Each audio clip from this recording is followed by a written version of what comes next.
Albert, ano bang nangyayari sa'yo? Pumunta ako sa eskwelahan mo para magbayad ng tuition mo.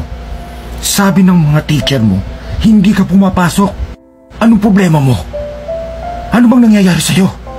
Bakit ba, Kuya? Ano bang pakialam mo kung saan ako nagpunta? Natural may pakialam ako sa'yo. Kapatid kita. Ako ang panganay, kaya responsibilidad kita. Wow! Nagtatatay-tatayan ka sa akin? Nagtatatay-tatayan ka sa amin? Papaltan mo na sa itay? Ha! Huwag kang umastang parang tatay ko. Kapatid lang kita. Kuya lang kita. Huwag mong paltan si tatay sa buhay ko. At nasan yung tatay na hinahanap mo? Nandun! Sa ibang babae. Iniwan na tayo. Pinabayaan na tayo. At din wala na si inay.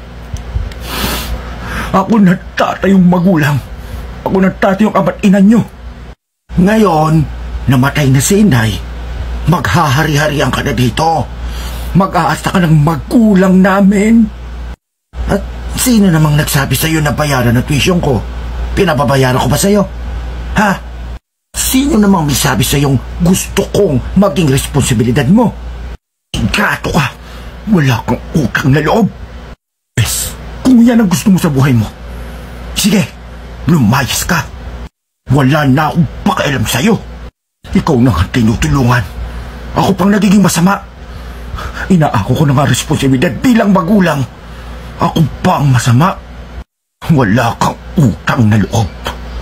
Ayaw mo sa akin. Ayaw ko rin sa'yo. Lumayas ka.